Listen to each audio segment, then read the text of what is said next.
Hello, friends. Welcome back to the podcast. So happy to have you all here. We are talking about something that has come up multiple times in my coaching sessions.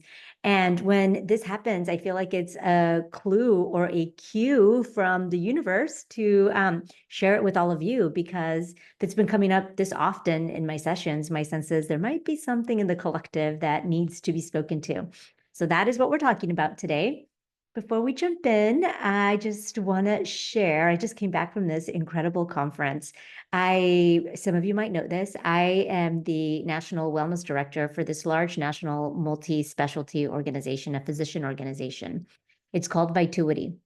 And I just came back from our annual conference, and it was just so much fun and inspiring, and all the things that you would want in kind of like a national event for the place that you work.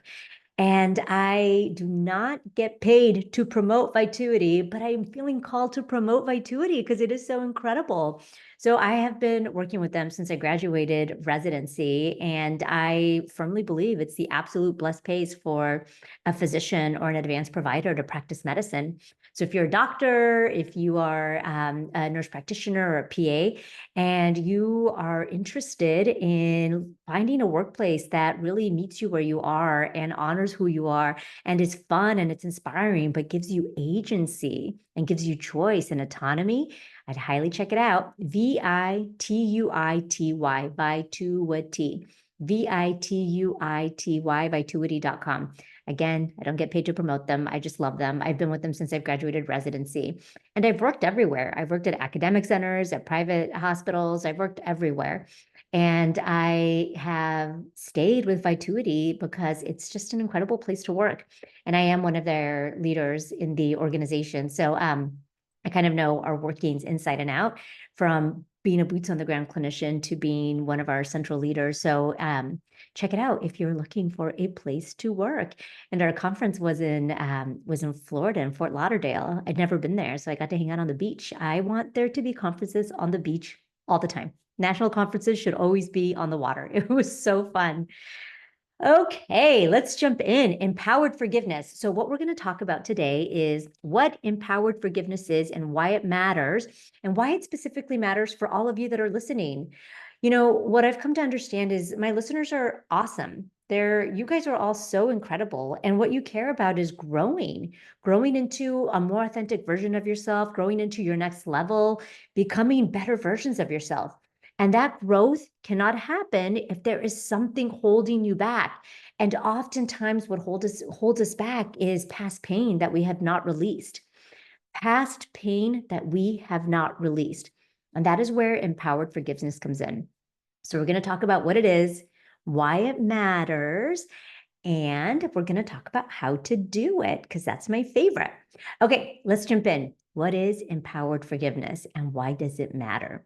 All right. So whether we like it or not, all of us have probably experienced some sort of pain in our lives, whether it is by a workplace where we felt undervalued, whether it's by the systems that have been set up in society that have made us question our worth or have been set up to essentially oppress majority of the humans that are walking the planet, or maybe it was by a parent who couldn't love us the way we needed to be loved. All of those experiences, they leave something stuck in our energetic bodies, in our bodies. They leave resentment, anger, they leave grief, rage. And in order for us to move past them, we need to release them. We need to process them. It's not just about seeing them and saying, okay, I'm moving on. I don't want to deal with that anymore. You actually have to go through the pain to get to the other side. You know, in this work of, coaching, healing, all the work that I do, there's this saying, which is so true, which is why it's a saying that people keep repeating, which there is no other way but through. I was working with one of my clients who, incredible leader. She's an incredible leader. She's very, very successful. And she was stuck. She was stuck at an income level. And when we got through the bottom of it, she was holding on to rage she hadn't moved yet. And it was so fascinating because she thought she had processed that because she feels zen and centered. but there was something keeping her from moving. And when we got to the bottom, there was rage she hadn't yet processed. So that's where forgiveness comes in, especially this type of forgiveness, which I call empowered forgiveness. And one thing that is really, really important for us to know right now from the beginning is that empowered forgiveness is not about pretending. It is not about pretending that what happened didn't happen. And it's not about, it's not about pretending it didn't happen or okaying what happened. It's not about that. It's about choosing peace. It's about us choosing peace from a place of agency. Empowered forgiveness, what it ultimately lets you do is continue to grow into the most aligned, authentic version of yourself from your highest place. It lets you go to where you want to go instead of being stuck, instead of staying stuck in patterns that are not serving you. Okay, so the way I think about empowered forgiveness is this sort of like, it's kind of like an act of liberation or sovereignty where it lets you create freedom. You get to release the hold the past has had on you, past pain, past wounding, which whenever we look and examine, we don't realize this, but those types of things tend to hold a lot of power over us. And how you know that a past experience has power over you is because sometimes you often think about it when you don't want to. Usually you're not even realizing you're thinking about it, but something triggers it. And all of a sudden, maybe you have some sort of past pain with men, and the archetype of a specific male kind of irks you every time, or you feel triggered every time you're around specific type of people. That could be one of the archetypes. That could be one sign. Another could be that a specific event, like somebody ignoring you, you're trying to share something, and every time you try to talk, someone talks over you. And that, no matter who does it, no matter why they do it, it gets you every time. Those are signs that there might be something there that you haven't released yet that needs to be examined. So a few other examples that I see a lot with my clients is thinking about if you had a very an unhealthy work environment, and every time you think about it, you feel angry, or every time you think about, maybe you experienced childhood trauma, and every time you think about it, even though you're now an adult with your own family, you've created success by every marker of success. Every time you think about the childhood wounding, it still creates resentment or guilt. Like those are signs that maybe there's something there that can be released. For me, this was so important for me for, holy smokes, so much of my journey of healing required empowered forgiveness, but especially when it came to releasing the wounds that I had experienced when it came to internalized racism and sexism. The machismo was real in my life. I grew up in a very Latin household, and the patriarchy in Spanish, the machismo, that was for real. And I had to do a lot of work to release those wounds. And empowered forgiveness was really supportive for me. So empowered forgiveness is this decision that you make to let go of the pain and resentment so that you can reclaim your energy, so that you can reclaim your inner freedom, your agency, your inner peace, while still keeping the boundaries that you need to stay intact. For me, one of the things I used to say a lot when I was practicing this very actively, is this happened and it was not okay, but I release it because my happiness matters more. And we're going to go through exactly how to do it. And I'll give you some things that might serve you if it lands with you. But that's kind of an example. I released the hold the story has had on me, not because what happened was okay, but because I deserve to be happy, because my happiness matters more, because I deserve to be free. Okay, so let's talk about what empowered forgiveness is not. What it is, so empowered forgiveness, again, is releasing a story that doesn't serve us. But empowered forgiveness is not excusing or minimizing what happened to you. That is not at all what it is. It's not forcing reconciliation when we haven't yet built the trust that needs to be rebuilt. And we might never build the trust. So maybe there will never be reconciliation. So it's not forced reconciliation. It's not excusing or minimizing what happened to you. And it is not a reason or an excuse to not create boundaries or to not respect the boundaries that you've created. This is really important because boundaries are hard. They're hard for everybody. And sometimes when we start thinking about forgiveness, we're hoping, oh, if I just forgive, then maybe I don't have to hold this boundary anymore, because it's hard to create a boundary, but it's especially hard to respect the boundaries that you created. But that is not what empowered forgiveness is. Empowered forgiveness is also not a one-time event. It's not like one day you can just say, okay, I forgive him and then I'm done. Sometimes it can be that, but oftentimes it's a gradual process of letting go. Listen, man, especially when I think about the internalized racism work I had to do, that wasn't just like something in my lived experience. That's something I inherited from generations and generations and generations. So it wasn't something I could just like, okay, I could just say, sorry, racist systems, like I excuse you. No, I had to first like be with a lot of my own sadness and grief and the rage. I had to hold all of that.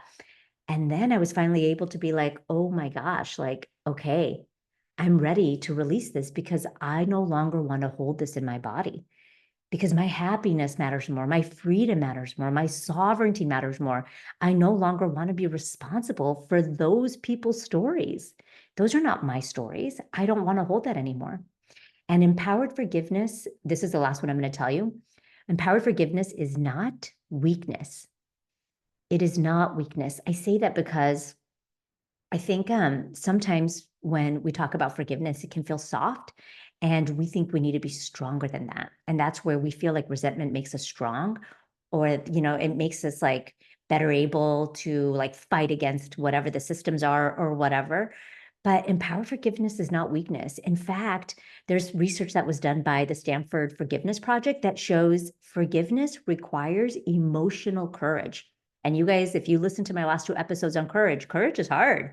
Courage is hard. It takes a lot of strength to practice courage. So, empowered forgiveness is not weakness, it's emotional courage, it's self regulation. All of those are signs of strength.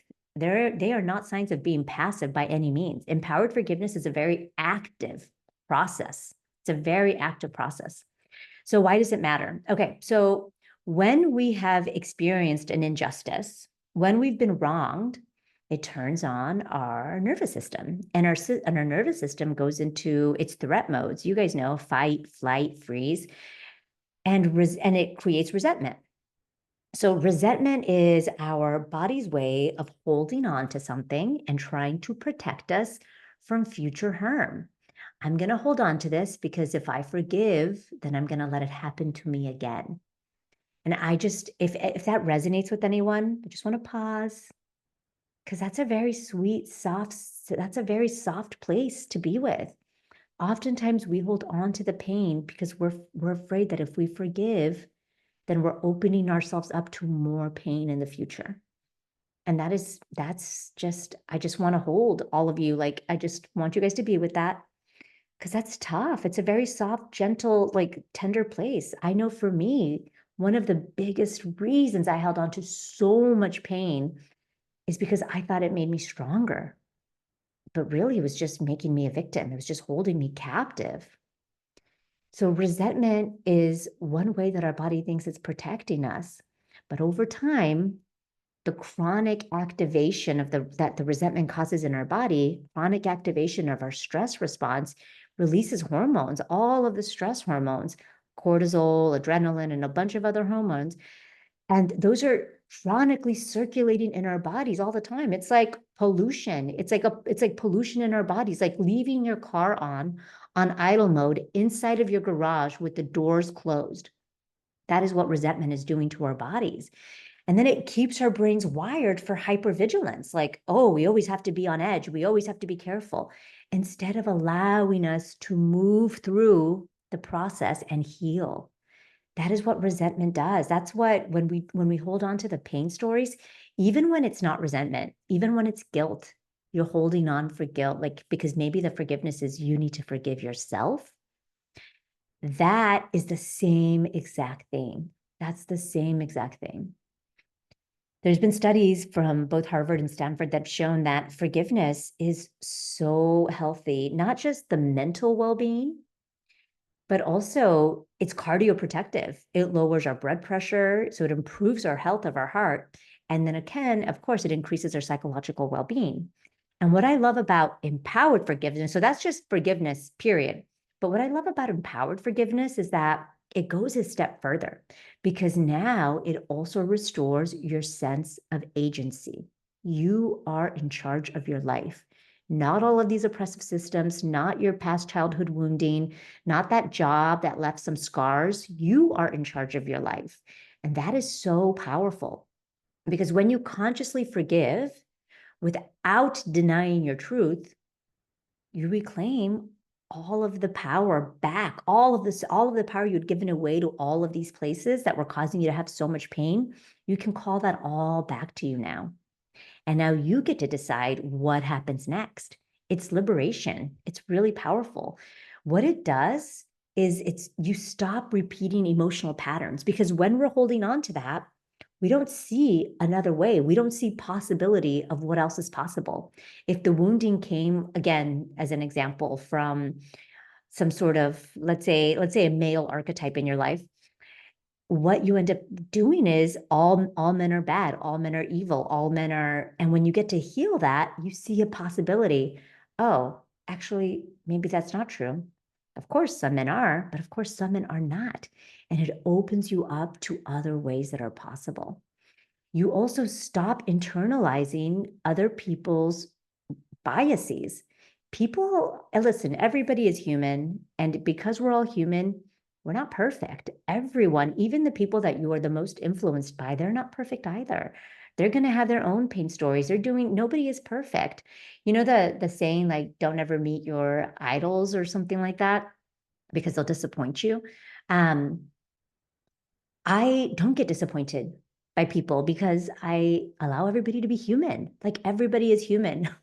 I will tell you that's recent. I thought that I was there. I thought that I was at the place where I wasn't going to get disappointed anymore by people because they're just human. But of course, I'm a work in progress like everybody else. And I recently went to go meet this really well-known, really famous astrophysicist. And he said something and I was like, oh man, I didn't agree. And he was so set in his ways. It felt very dogmatic. And it was just so fascinating because I was like, I thought you were different, open-minded and curious and all of those things. And then I just realized, like, okay, Vanessa, this is a reminder that everybody is human. And so you cannot internalize other people's stories of oppression. That is not your responsibility to hold. That's their responsibility. And when you allow yourself to release that, guess what else you do? This is one of the most powerful things that I think that we can ever do when we walk on this planet. We break generational cycles of harm. The generational trauma that we have experienced, we don't pass that on to others. We don't pass on the systemic trauma, the generational trauma. We don't pass that to the next generation. We heal it within ourselves. And just by you healing it within yourself, you are not passing on those patterns because your kids won't experience that. The people around you won't experience that. So you break yourself from that. And that is incredibly powerful.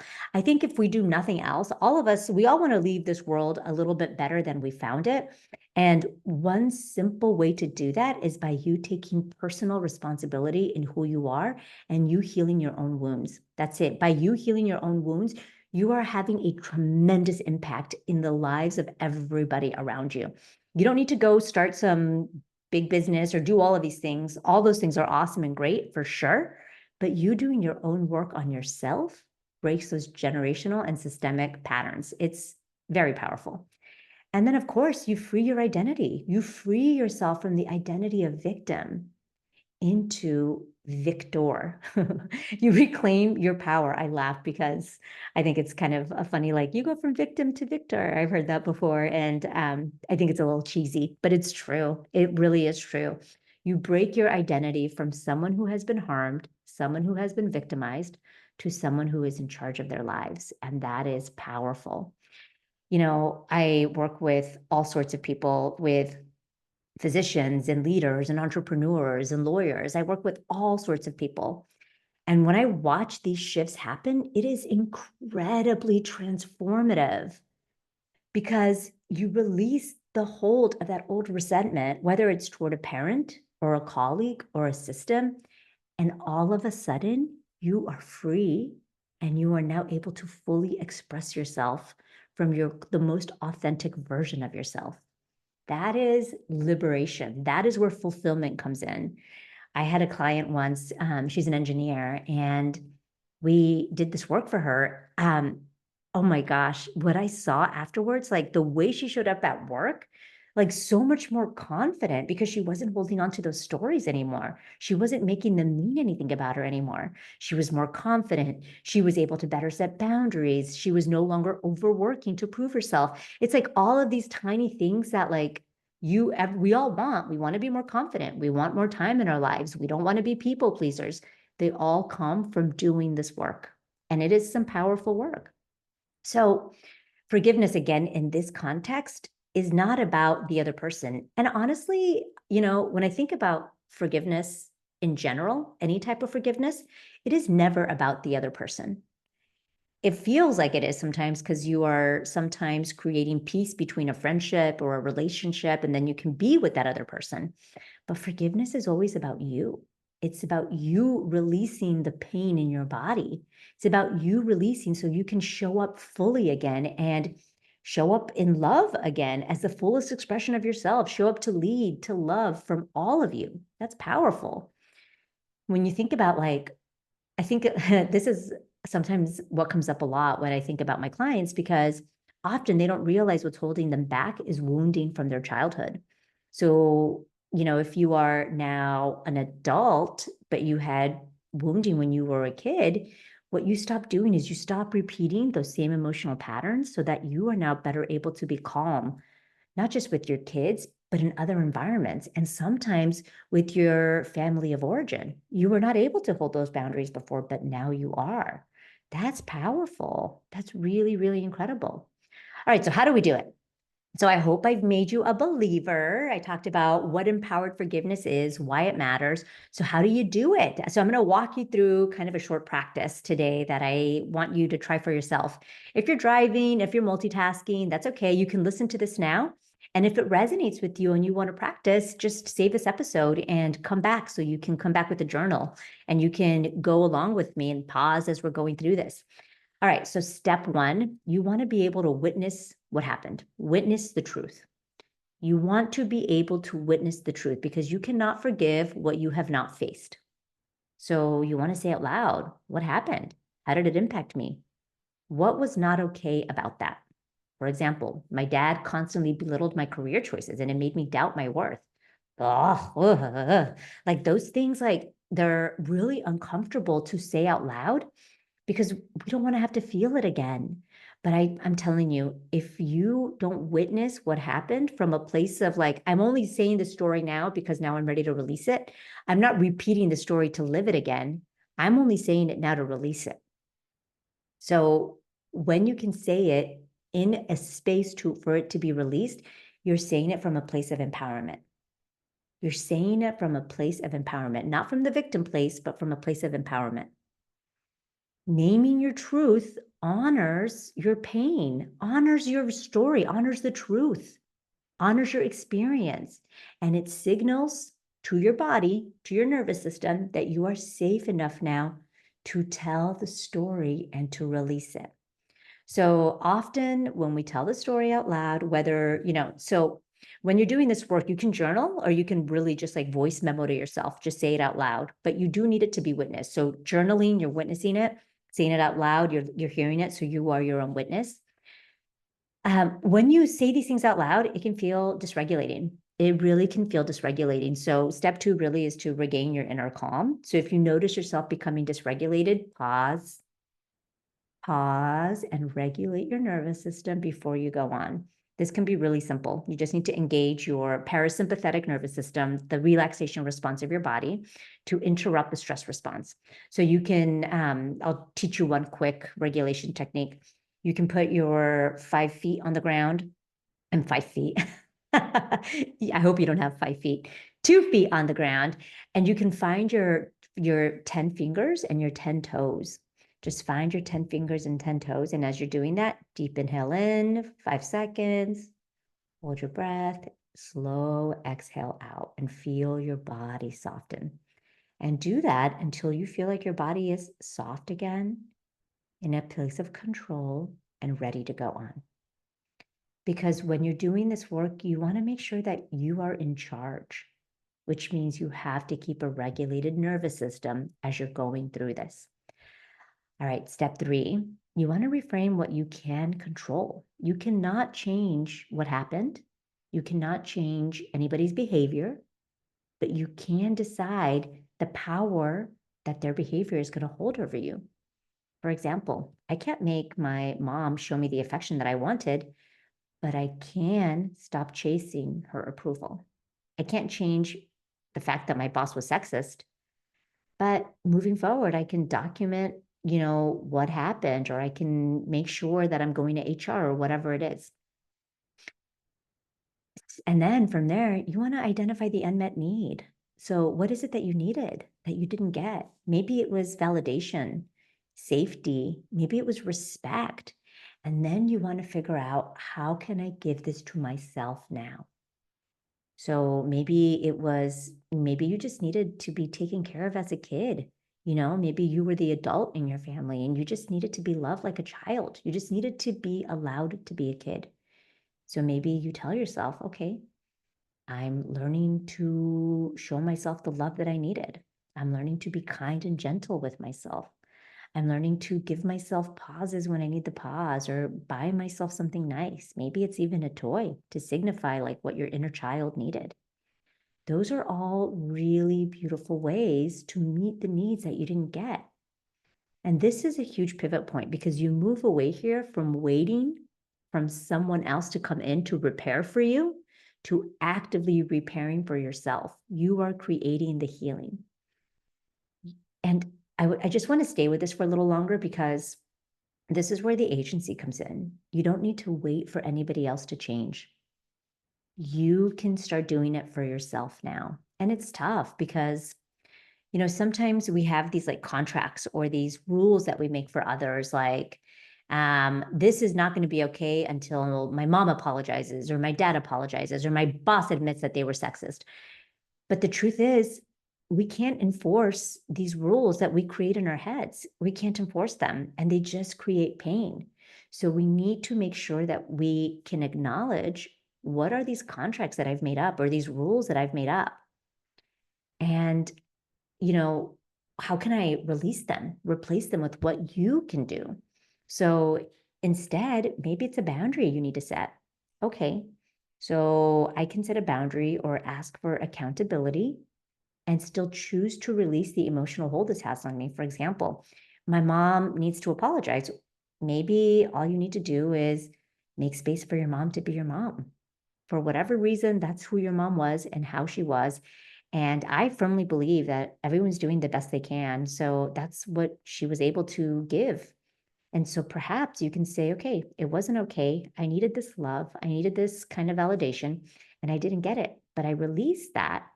And moving forward, my boundary is going to be, I'm not going to share things like that with my mom if she's not going to give me the love and the support that I need. Maybe that's the boundary. Once you accept a person or a situation for who they are, it gives you peace. It allows you to create peace with knowing, again, you can't change them, and you can stop fighting against who they are and move on. This is a form of radical acceptance, and radical acceptance is one of the most liberating things we can do. Accept reality for what it is. It's like the concept of pushing up against a wall. I think about this a lot. I used to be an activist in my younger days. I did a lot of work around social justice and healthcare access. And younger versions of me was very self-righteous. I didn't care what you believed or what you thought. I was going to tell you why my way was the right way. And looking back, of course, I turned a bunch of people off because I was pushing up against a wall instead of radical acceptance. Hey, there's no way that this person is ever going to believe X. So instead, what is another way I can talk to them? What else? What is it that they care about? When you accept things for what you are, you release that, and then it opens up your mind for possibility. Okay, well, what else is possible? That's really powerful stuff. So another thing to consider, one, I said, drop the rules that you are creating. Another one that's really, really important here is commit to peace, because the whole reason we choose empowered forgiveness, again, is for us because we want to reclaim our own inner peace. It doesn't mean, again, accepting harm. And it doesn't mean, okay, all of a sudden I'm good. It just means that you can forgive and now you can set boundaries because you are choosing peace for yourself. You are choosing equanimity for yourself. I refuse to keep suffering for something that I cannot change, for example. So I think it's really important to make a commitment, and you only need to make it to yourself. It could be a private commitment. I deserve to feel free. I deserve to feel happy and whole. So I release the hold this has had on me. So I will respect this boundary. And there's really powerful ways to do this. I'll give you some examples. I forgive and I also release the contract that I had from my mom or my dad. And I will also limit contact when it comes to any conversations that can be hurtful. I'll just excuse myself from those conversations. I'm not available for that anymore. So the same thing for any kind of work experiences.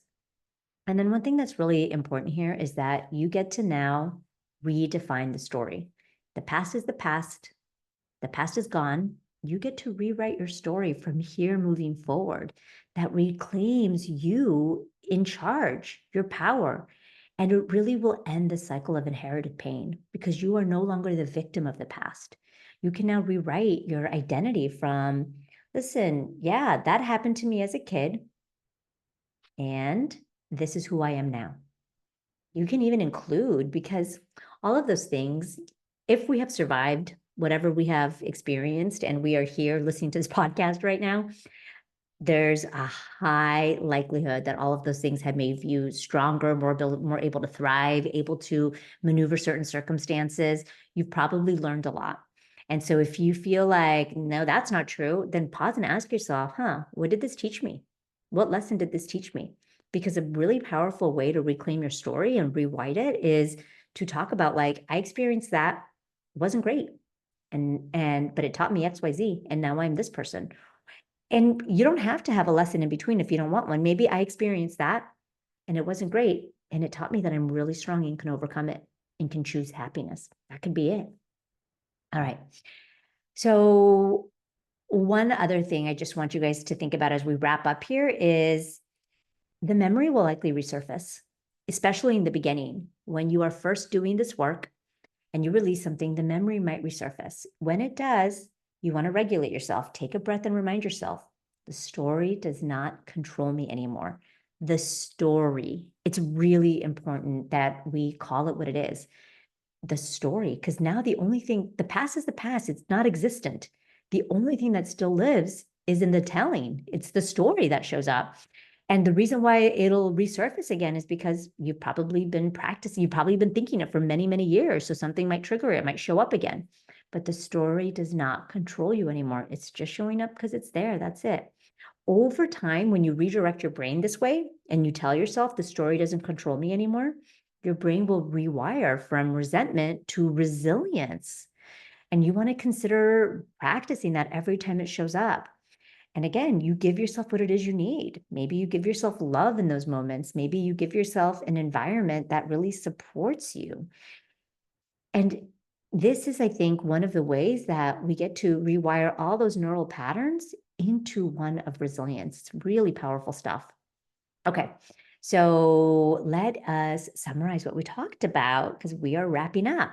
We talked about empowered forgiveness. Again, it is not about denying what we experienced. It is about reclaiming our peace because our peace, what happened was not okay, but we release it, we forgive because our happiness matters more. Our peace, our joy matters more. Me showing up authentically to lead my team matters more. Me showing up authentically to be the best parent in the world matters more.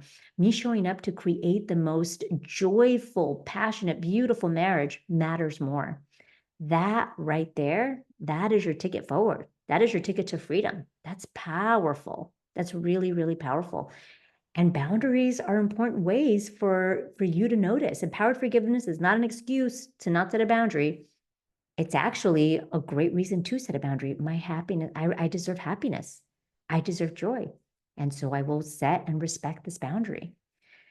Okay, friends, if this resonated with you, I hope you found it helpful. Come back to it over and over again. Share it with the world, with your friends, with your loved ones, anyone who you think would benefit from this. And remember, you do not have to walk this path alone. I do this work every day with my one-on-one clients. I help leaders, physicians, engineers, the world. I help folks, heal these wounds, regulate their nervous system, and step into their fully authentic next growth level for themselves. Their sense of empowered leadership to create fulfilling lives where they're making an impact in the world and they're happy. They're not abandoning themselves along the way. If you're ready to release any of the stuff that's weighing you down, your next step is to schedule a consult with me. There's a link in the consults, in the show notes for a consult with me. So schedule a consult and I will see you there. And I will see you guys all next week. I sending you all so much love. Adios.